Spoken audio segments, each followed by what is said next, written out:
देखो, गम तो नरसिंह जी के जीवन में भी आए और गम हमारे जीवन में भी आते हैं, पर अंतर क्या है कि नरसिंह जी के जीवन में गम आए तो नरसिंह जी भगवान के भजन में लग गए, और हमारे जीवन में गम आते हैं तो हम क्या करते हैं? रोना धोना या उल्टा सीधा नशा पता। कई भाई लोगों से पूछो कि भाई आप नशा क्यों करते हो, तो भाई लोग कहते हैं महाराज क्या बताएं, हमारी जिंदगी में गम बहुत है। आपको नहीं पता, जिंदगी में गम बहुत है। अच्छा, तो गम का उपाय किया? बोले हाँ किया ना। क्या?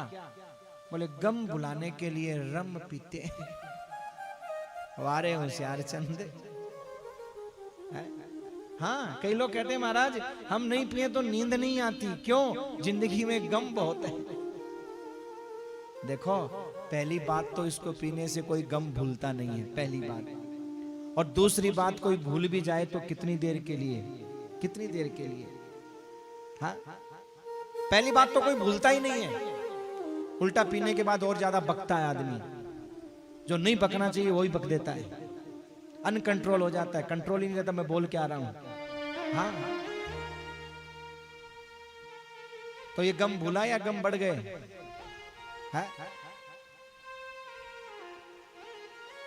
पहली बात तो भूल नहीं सकता, और दूसरी बात मान लो थोड़ी देर के लिए भूल भी जाए तो एक विचार करो कितने लोगों को गम में डाल दिया आपने। आपकी पत्नी गम में, आपके बच्चे गम में, आपका परिवार रिश्तेदार गम में, आपके अड़ोसी पड़ोसी गम में। आग लगे ऐसी रम में, किस काम की महाराज?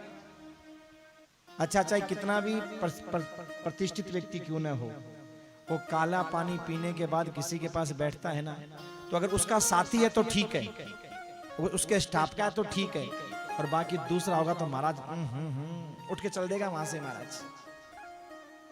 और उसकी इज्जत क्या होती है जानते हो? कि गांव में कोई आया कि फलाने राम से मिलना, बोले महाराज इस समय मत मिलना। क्यों? बोले सूर्य अस्त, फलाने राम जी मस्त। अब वो अपने होश आवास में, ये इज्जत है पीछे से। आप जरा अपनी इंक्वायरी करना। अगर कोई, वैसे तो आपके गांव में ऐसा कोई है नहीं, सब अच्छे आदमी हैं। हाँ, वैसे तो गांव बढ़िया है महाराज। हाँ, फिर भी अगर मान लो कभी आपको अपने बारे में आजमाने की कोशिश करनी हो कि लोग पीछे से हमारी कितनी इज्जत करते हैं, क्या क्या बोलते हैं, तो सजनों ईमानदारी से कसम दिलवा करके पूछना अपने अपनों से जो नहीं पीता हो। हाँ, आज पीने वाला पिता भी जब अपनी बिटिया के लिए वर ढूंढता है तो यही कहता है महाराज पीने वाला नहीं होना चाहिए। अच्छा, तू क्या कर रहा है? सोचने की बात है? बिटिया के लिए जब वर ढूंढता है तो ये सोचता है कि पीने वाला नहीं होना चाहिए। इसका मतलब जानते तो तुम भी हो कि मामला तो खराब है, जानते तो तुम भी हो, पर भैया जैसे को तैसा ही मिलता है। स्टाफ वाले को स्टाफ वाला ही मिलता है किसी न किसी रूप में। इसलिए पहले अपने आप को सुधार लो, संसार अपने आप सुधर जाएगा। संसार को सुधारने की जरूरत ही नहीं है। नरसिंह जी महाराज के जीवन में गम आया तो उन्होंने रम नहीं पिया, उन्होंने राम राम किया, क्योंकि गम भुलाने का उपाय राम है, रम नहीं है मेरे भाई। और उन्होंने राम राम किया तो जो राम राम करता है उसका गम अपने आप चला जाता है।